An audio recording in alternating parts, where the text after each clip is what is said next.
Olá, olá a todos, sejam muito bem-vindos. 28 de setembro de 2022, um dia que aparentemente a sazonalidade voltou a atuar nas commodities agrícolas, né?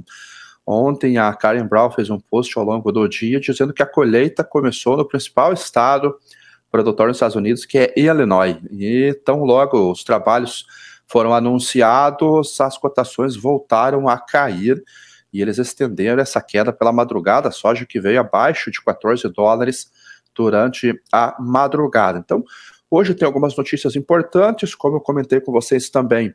Ontem eu fiz várias reuniões aqui no Espírito Santo, aqui em Vitória. Hoje começa, na verdade começou agora, às 8 horas, o Vitória Coffee Summit. Então é uma reunião que está trazendo aí personalidades, produtores, tradings e pessoas que são influentes no meio do café, e será feito um debate aí ao longo do dia, entre hoje e amanhã, sobre tecnologia, sobre expectativas de produção e uma série de eventos ligados à cadeia produtiva do café.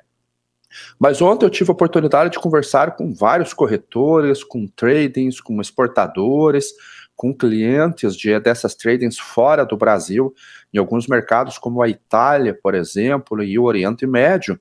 E algumas coisas me surpreenderam e outras coisas começaram a fazer sentido. Então isso, no meu entender, renova a importância de você conhecer aquilo que acontece no mercado físico, que ele traz uma expectativa realmente. Então, agora, pelo menos eu tenho uma ideia do que passa com o café, porque ele não está subindo tanto se nós olhamos para o fundamento e há aquele desequilíbrio entre a oferta e a demanda. A expectativa de oferta ela é menor do que aparentemente seria, mas a conversa, pelo que eu falei com eles, não é exatamente assim. Mas vamos começar compartilhando a tela, vamos começar pelas commodities agrícolas, e tem alguns pontos bem importantes para nós entendermos realmente o que está acontecendo. Então, vindo pela tela aqui do Commodity View, sempre plataforma que é essa. Essa é uma plataforma, é um consórcio entre Barchart, são os dados do Barchart, com a StoneX. Então, gosto muito da plataforma. O principal fator que tem chamado a atenção com relação às commodities agrícolas é esse daqui, ó. No meu entender, é a cotação do yuan frente ao dólar. A moeda está ficando altamente desvalorizada. Então, foi feito uma linha, foi traçada uma linha aqui, quem me acompanha lá no Twitter, eu tenho feito essa postagem já há bastante tempo sobre a possibilidade do yuan vir buscar essas máximas aqui durante a parte do Covid, né, o auge do Covid e do final de 2019, no finalzinho, e ele veio, e agora ele já ultrapassou. Então a gente está com uma cotação aqui, ó, já estou puxando desde 2012, que é esse gráfico aqui, opa, volta um pouquinho, eu acho que ele voltou a níveis de cotação de superciclo, finalzinho do superciclo, 2008. Qual que é o problema de uma cotação tão ruim, uma moeda chinesa extremamente desvalorizada? É porque você acaba tendo o encarecimento das compras da China. Então, se a China ia comprar soja, por exemplo, no mercado internacional, e chegaria para ela $700 a tonelada, num câmbio normal, que seria, vamos colocar nessa paridade aqui de 6,20, 6,30, 6,40, ele chegaria por um valor. Se você tem esse câmbio a 7, isso aumenta demais o valor. Esse 700 vai virar 710, 715, 720. Como trata-se de uma commodity, e a soja, ela vai ser processada e vai produzir duas outras commodities, e essas outras commodities também têm o preço, a formação de preço parte de uma bolsa, mais um prêmio, mais uma logística, esses derivados não subirem de preços também, a margem vai se estreitando muito. Hoje nós sabemos que no caso da soja, por exemplo, está negativa, o milho está muito caro, a China não está comprando milho aqui no Ocidente, e esse fator aqui é um grande culpado. Podemos colocar na conta do câmbio chinês uma parcela de culpa, porque realmente deixa caro demais as compras no mercado internacional. Por que a China está fazendo isso e ela não está atuando na sua moeda? porque eu acredito que ela queira fortalecer as suas exportações. Aí, sim, um câmbio nesse patamar deixa as exportações de produtos chineses mais baratas. Então, ele fomenta o produtor chinês, o industrial chinês, o comerciante chinês a ir para as vendas. Como esse é um período que tradicionalmente acontecem as vendas de Black Friday aqui nos Estados Unidos, de Natal, eu acho que eles estão tentando trazer divisa para o país. O problema é que isso acaba sendo negativo para as commodities onde a China se destaca nas compras, caso de petróleo, caso de soja, caso de milho também. A China, que há 2 anos atrás se tornou o maior importador global de milho. Então, esse é um principal fator que me traz um pouco de preocupação com relação a fluxo, a tendência de commodities no curto prazo e no médio prazo. Então, temos que continuar monitorando isso daqui, mas ele já rompeu a resistência que eu tinha colocado aqui e foi embora. Assim, que na máxima ele chegou a 7,25, agora nesse momento 7,23. Isso é muito ruim. Quando nós juntamos com o dólar contra a cesta de moedas de países fortes, nós vamos ver também que o dólar está numa cotação aqui máxima, deixa eu colocar no semanal, que fica mais rápido para nós vermos, de mais de 20 anos.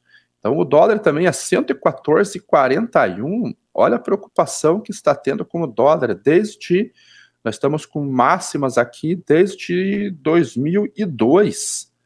Então, 2002. E ela ficou um período aqui de 2000 a 2002, nesses patamares bem elevados aqui, e antes disso foi só lá no finalzinho da década de 80. Então, o dólar também, cotação muito alta no mercado internacional, deixa qualquer produto negociado na divisa norte-americana muito caro. Isso são sinais de recessão, são sinais de desaceleração econômica, sinais de aversão ao risco, de risk-off. Então, esse é o cenário macro, então, que mais me preocupa. A Europa preocupa muito.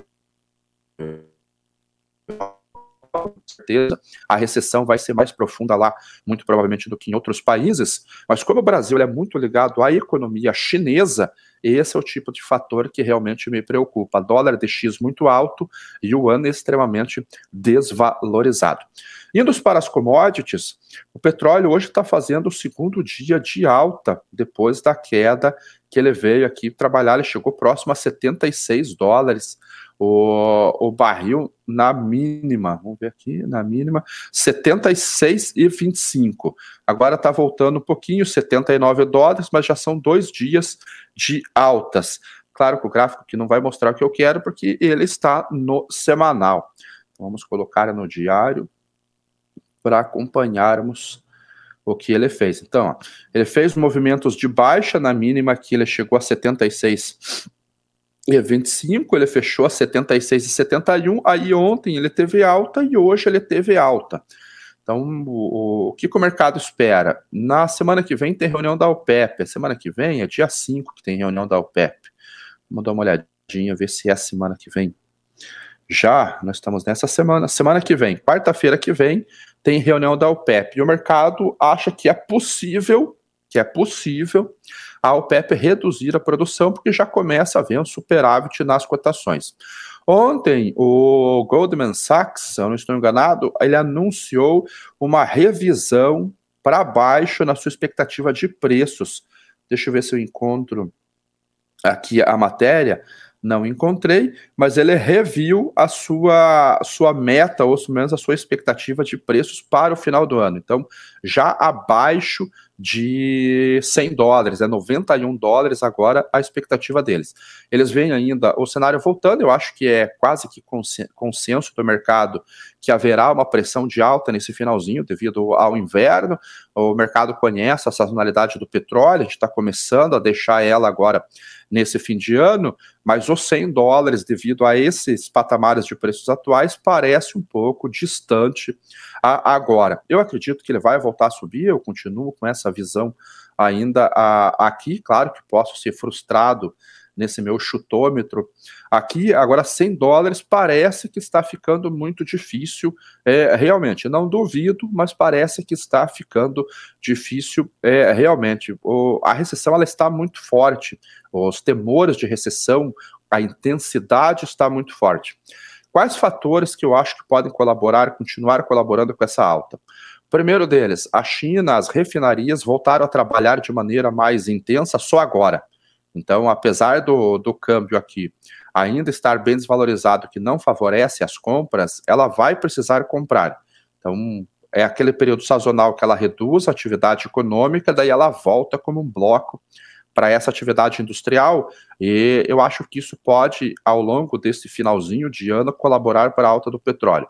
Eu acho que a OPEP pode, sim, reduzir os preços, porque ela está tentando manter o Brent na faixa de $90 ou acima de $90, seria mais adequado para ela. Então eu acho que ela pode, se não reduzir agora, pode anunciar uma redução nas próximas semanas, realmente para equilibrar o mercado, já que ela pode alegar que está havendo um superávit nas cotações, na oferta e na demanda de petróleo. E o inverno europeu, que todo mundo sabe, essa semana teve uma notícia de um suposto ataque nos pipelines por lá, então há um vazamento no Nord Stream 1 e no Nord Stream 2 também, então até o Marine Traffic chegou a marcar isso daqui no mapa deles lá sobre o vazamento de gás. Se foi um ataque do Ocidente, como eles falam, ou não, não tenho ideia. O fato é que foi identificado vazamento de gás por lá, a região foi isolada até ser apurado o que vai ser feito. Então, eu entendo que há fundamentos ainda para fazer essas cotações voltarem a subir. O trigo hoje subindo, terminou ontem o referendo, nem sei se dá para chamar de referendo, o que o presidente Putin está fazendo lá o presidente russo Vladimir Putin está fazendo lá na Ucrânia, mas os jornais anunciaram que mais de 90% da população aprovou o referendo, que eles querem fazer a anexação à Rússia. Então, a expectativa do mercado agora é que o governo russo anuncie nos próximos dias a anexação daquelas 4 regiões lá, Kherson, Kherson, Kharkiv, Donbass e Luhansk. Então, se isso acontecer, volta um estresse, uma tensão novamente, incluindo a Rússia já anunciou que pode usar armas nucleares para defender o seu território, e ela vai considerar aquilo ali parte do território. Essa parte corresponde em torno de 15% da Ucrânia, e é uma região importante. Vamos ver se a gente consegue localizar aqui, Crop Production Map, já está aqui na tela. Vamos aqui pelo SJ, para nós vermos o que a Ucrânia produz naquela região ali. Vamos para a Eurásia aqui, ó. É uma região grande produtora na Ucrânia. Vamos pegar o milho, começando pelo milho, naturalmente. Você vê, essa região não é uma grande produtora de milho. Kherson ainda produz agora um pouquinho. Agora vamos ver o trigo. Agora o trigo já tem produção, e tem uma produção grande. Você pega as Zaporizhzhia aqui, tem uma produção grande, Kherson tem uma produção grande, Donetsk tem uma produção grande, Luhansk não tem uma produção muito grande, mas produz também. Aqui tem um porto muito importante que é Mariupol, então ficaria fechado o porto de Mariupol. Então toda essa região aqui é o que a Rússia está tentando anexar ao seu território. Além disso, essa região aqui é uma grande produtora de carvão. Então, tem muita energia no território ucraniano que sai dessa região, tanto que o porto de Mariupol é um dos maiores, trata-se de exportação de commodities energéticas, incluindo também commodities metálicas como minério de ferro. Então, é essa região que a Rússia quer fazer a anexação, e o mercado vai esperar. Vamos ver aqui o Girassol. Lugansk já produz bastante, Zaporizhzhia também. Então, isso com certeza vai trazer mais um estresse para o mercado nos próximos dias, se a Rússia realmente fizer este assunto. Então, Por causa desse risco, o trigo hoje voltando a subir a $8,81. Uma notícia bacana aqui para o Brasil é que o Cerrado começa a tornar-se uma nova fronteira para a produção de trigo. Então, trigo que tradicionalmente é plantado aqui no sul do Brasil, porque tem um clima um pouquinho mais úmido, um pouquinho mais frio, e ele é plantado no inverno. Aqui até a colheita está sendo realizada agora, a Embrapa tem investido muito em pesquisa, e como a Embrapa tradicionalmente faz, alguns produtores aceitam participar deste processo, e eles estão começando realmente a desenvolver sementes GMOs adaptadas à situação climática do Cerrado. E eles acreditam que essa produção pode chegar a 12, 13 toneladas por hectare, num período de produção de 130 dias, um pouquinho mais de 4 meses. Então você vê que excelente notícia para o Brasil. Com isso avançando, a gente pode basicamente pensar em eliminar as importações. Hoje nós somos importadores, dependemos de importação de trigo, vem bastante trigo da Argentina, vem trigo dos Estados Unidos, então esse aumento muito forte na produção com certeza vai tirar a dependência de importação e vai podemos nos tornar inclusive exportadores net de trigo. Então, muito bacana, eles criaram essa semente aqui que eles chamaram de BRS 264 e eles já estão produzindo no Cerrado. Ótima notícia realmente para o milho. A colheita para esse ano foi revisada aqui no Brasil para 11 milhões de toneladas, basicamente, 10,9 milhões de toneladas. Então, você vê que ano passado nós produzimos 7,5, 7,7 milhões de toneladas, importamos basicamente o mesmo volume. Então, a nossa necessidade, vamos dizer aqui no Brasil, é em torno de 14, 15 milhões de toneladas, produzimos metade disso. Esse ano já vamos produzir quase 11 milhões de toneladas. Então, as nossas importações deverão cair para 3, 4 milhões de toneladas. Avançando esses projetos como esse da Embrapa no Cerrado, logo aí 2, 3 anos, nós deixaremos de ser dependentes da importação de trigo. Então, boa notícia aqui para o Brasil. O milho hoje operando no 0 a 0, basicamente nesse momento, ele que teve uma madrugada também de queda. Então agora a gente viu aqui por aquele candlezinho, que eu gosto de olhar às vezes, o tamanho desse pavio aqui, mostra que compradores entraram e seguraram o preço. Então 0 a 0 nesse momento, $6,67 o bushel, vencimento março, 0,04 de queda, $6,72 o bushel. Diminuiu um pouquinho a preocupação com relação à continuidade das exportações do Mar Negro, muita negociação em volta, mas lembrando ainda que não é nada tranquila realmente. Se houver o anúncio da tentativa de anexar aquele território, esses preços aqui tendem a subir bastante realmente. Mas por enquanto, no 0 a 0 e na B3, adivinhem, R$ 89,00 a saca aqui no fechamento de ontem. Esses preços eles não saem desses patamares de R$ 89,00. Então, vê que ele está basicamente nessa linha de preços aqui desde uma alta que ele fez no dia 26 de agosto. Então, basicamente, todo mês de setembro ele ficou estagnado nessa faixa de entre a mínima aqui entre 88 e 76 e a máxima R$ 90,00. Então, 89 como média. A ANEC, ela anunciou que acredita que as exportações nossas deste mês aqui de setembro terminem por volta de 7.200.000 toneladas, um fluxo bem intenso. Para o próximo mês, 2.200.000 toneladas. Tem um ponto importante sobre fertilizantes aqui, eu já falo, vamos pular para a soja primeiro. A soja que voltou a cair, agora ela perdeu um pouquinho a força de queda nesse momento, caindo só 0,18 a $14,05 o bushel, mas na mínima ela chegou a 13,92. Então ela abriu, deu um movimento de alta ontem às 9 horas e voltou a cair, chegou a tocar ali os 13,92 e agora está 14,05.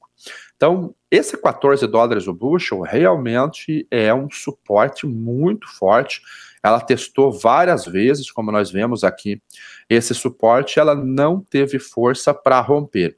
Se romper e romper com força, com consistência, claro que ela vai parar aqui num suporte um pouquinho antes, na faixa de 13,60, 13,70, e o último alvo a 12,80. Eu particularmente acho que esse 12,80 muito distante. Não acredito que vá chegar nesses patamares. Agora, nessa faixa de 13,80 há uma boa possibilidade, porque nos principais estados, que são aquele do norte, começou só agora. O Maicon, ontem, ele publicou no Twitter dele como que está um mapa do atraso no plantio. É assim que se... Opa. Mas a internet do hotel, ela é lenta. Não vai abrir. Mas, basicamente, todos os estados estão relativamente atrasados nos trabalhos de campo lá. Então, a hora que realmente tiver força essa colheita, agora começando em Illinois, Iowa, e vai para esses estados que produzem mais, eu acho que pode haver uma chance desses preços caírem realmente, talvez nessa faixa de 13,70, 13,80 o bushel. Se olharmos o dólar DX e olharmos o câmbio chinês, temos elementos realmente que podem nos fazer crer que os preços chegarão nessa faixa aí de 13,80, talvez seja o número possível. O que está limitando agora aqui é o farelo de soja subindo 0,17, ele também vinha operando em queda, agora mudou para alta, isso tem dado suporte, então no dia podemos colocar aqui limitando a queda do óleo, do grão de soja na Bolsa de Chicago, e o óleo de soja caindo, já conhecemos os fundamentos do óleo de soja, 1,6% de queda. O que caiu nos últimos dias bastante, vamos colocar aqui no Economic Monitor, não, foi o gás natural. O gás natural realmente ele teve uma queda um pouquinho mais forte, eu já mostro para vocês aquele mapa climático, e essa queda do gás natural já faz a ureia estar abaixo de $700 a tonelada na condição custo frete nos portos. Então, o gás ele veio para 6,66 por milhão de BTUs. Então, uma queda muito forte. Na Europa também caiu bastante, isso aqui é o Reino Unido, 287, mas ele caiu bastante, e isso já fez a ureia ser negociada na faixa de $695, $695 por tonelada condição custo e frete, então ele deve entrar nos portos ali aqui do Brasil na faixa de 730, $740 a tonelada. Isso favorece as relações de troca, porque as commodities ainda não caíram. As commodities elas se mantêm sustentadas, há pouca alteração nos preços. 689 a última cotação aqui da ureia no Brasil, cotação custo e frete no Brasil, ou seja, dentro do navio não é feito desistível. Mas o milho, mantendo esse patamar aqui de R$89 e a ureia caindo, favorece muito as relações de troca. Não só com a ureia, mas com outros nitrogenados também. Sulfato de amônio, nitrato de amônio também. Nesses dois, as relações de troca estão as melhores dos últimos anos. O da ureia ainda está um pouquinho acima do ano passado, da média dos últimos anos, mas já melhorou nos últimos dias. Para a soja, os fertilizantes mais utilizados na soja, potássio e fosfatados, também melhorou bastante essas relações de troca nesse momento, porque a soja, apesar da queda dos prêmios, Chicago se mantém estável e a taxa de câmbio aqui no Brasil voltou a subir forte, 5,37 foi o fechamento de ontem. Como o dólar DX aqui está subindo bastante hoje, 0,5%, e ontem teve queda na taxa de câmbio, há uma chance boa desse valor aqui voltar a subir hoje. Porque se Chicago manter esses patamares e os prêmios de exportação se mantiverem no mínimo estáveis, essa relação de troca pode continuar favorável, pode até melhorar um pouquinho no dia hoje. Então, eu não me empolgaria muito com relação a essa queda de fertilizantes agora, olhando só o fertilizante. Vamos dar uma olhadinha também na relação de troca, que eu acho que é fundamental. Então, eu fiz um post no meu Instagram ontem à noite, dei uma lidinha nele lá, porque há alguns números aqui que foram postados para vocês avaliarem justamente a relação de troca. Então, está aqui É só dar uma olhadinha aqui, tem números, tem alguns dados importantes que eu acho que vale a pena vocês darem uma olhadinha.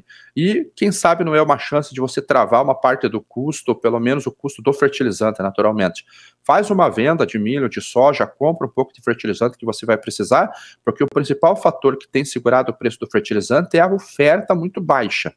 O nitrogenado teve essa queda do gás natural, mas nós sabemos a situação do gás natural na Europa, sabemos que a sazonalidade de alta do gás atinge a máxima no finalzinho do ano, entre novembro e dezembro, que é o período pré-inverno, então a demanda se apresenta nesse período para o consumo acontecer nos próximos 3 meses, então a demanda também vai começar a acontecer mais no fim do ano, no caso de nitrogenado para o milho, para o trigo, nos Estados Unidos, no hemisfério norte, aqui no Brasil, para o safrinha também, e os fertilizantes para soja também começam a ser demandados um pouquinho mais no final do ano por causa do hemisfério norte. A Índia também não entrou forte nas compras ainda de fertilizantes, daqui a pouco ela anuncia um leilão, vai saber o volume de compra que ela vai fazer, então deem uma olhada com carinho realmente nas relações de trocas, tanto da soja com fertilizante, quanto do milho, do nitrogenados com milho safrinha, principalmente. Indo para o café trabalhando em queda hoje de 0,56% a 223,10 centavos de dólar por libra-peso. Ontem eu conversei com o pessoal aqui e eles estão, aqui no Espírito Santo especificamente, para o café Conilon, eles estão um pouquinho preocupados porque deu um frio alguns dias atrás e diz que uma ventania muito forte. Então, em algumas partes ele chegou a queimar até a parte mais alta da árvore, eles acham que pode haver uma perda de produtividade. Agora, o pessoal de Minas Gerais, eles estão acreditando que vai vir uma boa safra, realmente. Teve uma pré-florada, foi um pouquinho prematura, realmente, ali no comecinho do mês, ainda estava quente e seco, o tempo, não havia uma reserva hídrica muito favorável no solo, mas agora melhorou. E hoje saiu uma notícia também, cadê aqui, ó, que as chuvas desse mês de setembro melhoraram as condições hídricas e veio uma florada. A florada está começando a acontecer e os técnicos da Coa-Chupé, ali em Minas, eles acreditam que vai ser a principal florada para a próxima safra que começa a ser colhida em maio do ano que vem. Então, por enquanto, os números, a condição das floradas que eles estão monitorando, a condição da florada que eles estão monitorando está muito boa, eles acham que a reserva hídrica está muito boa, um manejo adequado, um preparo adequado dessa planta, com nutrição, com fertilizantes e tudo mais, pode trazer uma produção muito boa para o café. Então, essa notícia saiu hoje, então o preço está caindo também, não sei se é só baseado nesta notícia ou não, mas o fato não vem, deixa eu interromper o compartilhamento agora, eles não veem uma possibilidade muito forte de alta nos preços do café. Eles acreditam que há bastante café disponível aqui no Brasil. Os números realmente, eles não acreditam nos números. E o USDA eles nem olham, eles nem olham de USDA, eles olham principalmente a Conab aqui, eles acreditam que os números também estão longe da realidade. Tem bastante café no Brasil. Pode não ser a melhor qualidade. Eu fiz um post também de alguns cafés que estão sendo exportados aqui, qualidade muito fraca. Mas tem café. Eu conversei também, através deles, com compradores fora do Brasil. Conversei com um italiano e ele falou, olha, do Brasil nós não estamos comprando a mesma quantidade, está muito caro no Brasil.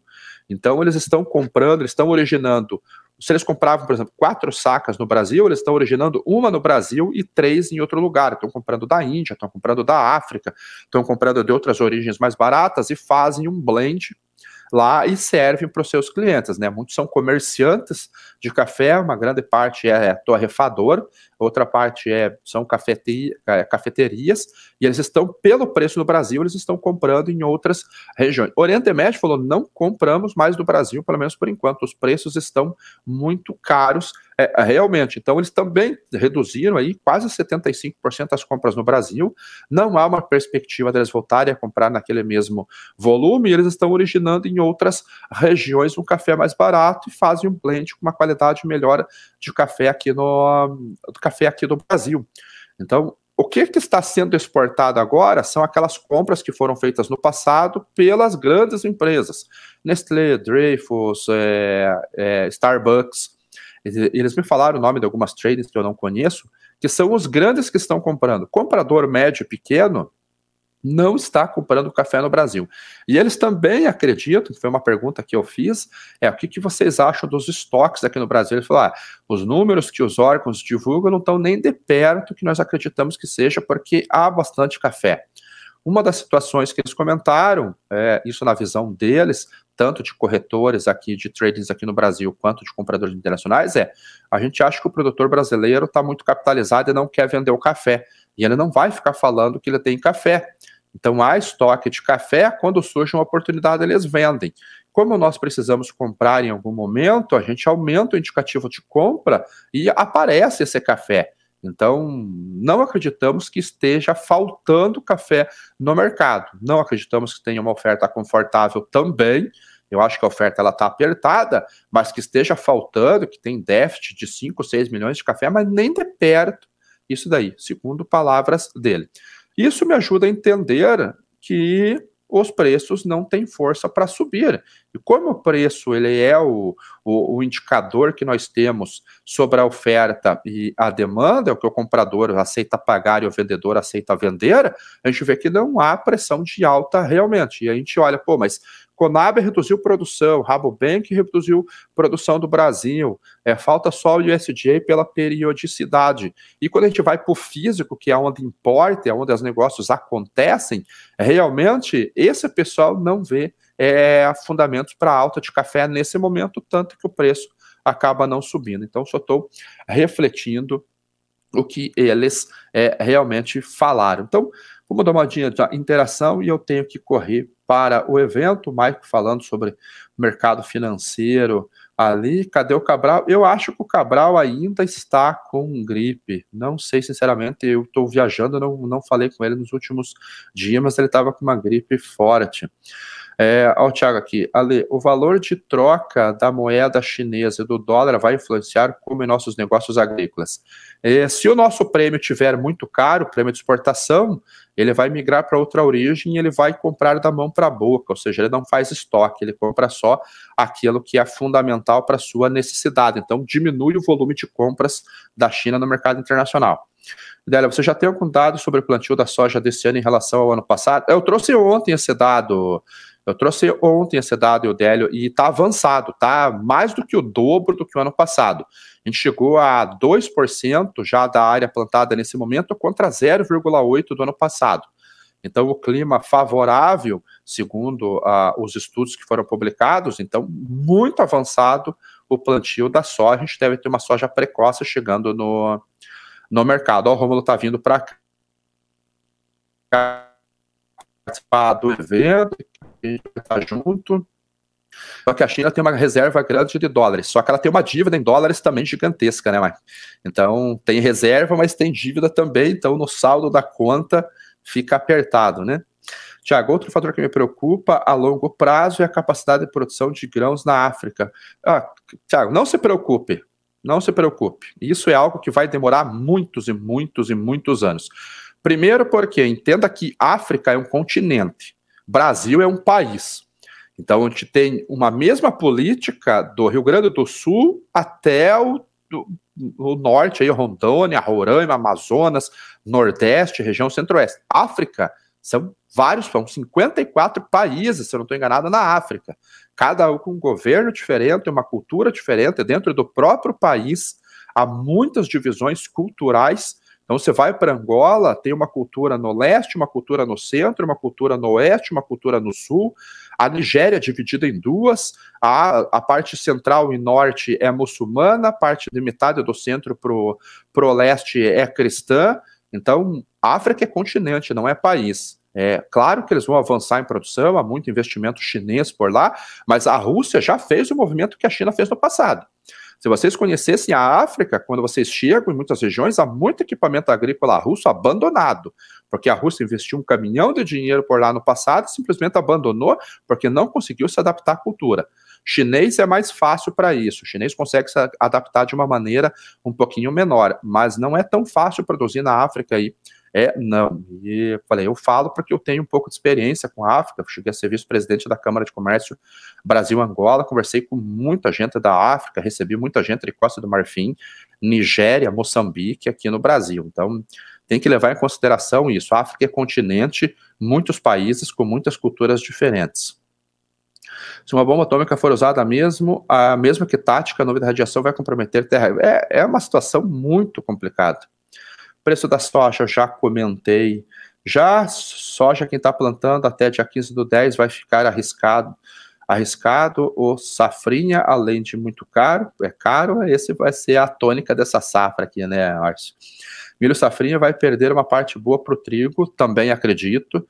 Regionalmente que vai impactar a oferta de milho e a redução diária na Argentina, 22%. Aqui no Paraná, o custo do milho baixo investimento está em 200 sacas, tá louco, não tem. Vai ter muita redução, isso a gente já sabe. Aqui eles têm reserva, mas é deles. O Fábio também é fogo, hein? Alisson Paulinelli está em Moçambique com empresa. Sim, eles fizeram várias lives, já conversei com eles também, mas é o que eu digo, é um país, Moçambique é um país. O Brasil é um país gigantesco, um pouquinho menor do que a África. Então eu falei, vai ter produção lá? Vai. Não é isso que eu estou dizendo que não vai ter produção lá. Vai ter produção. Mas não vai ser nos próximos 10, 15 anos que eles vão conseguir competir com o Brasil. Porque há muitos países e países muito diferentes lá.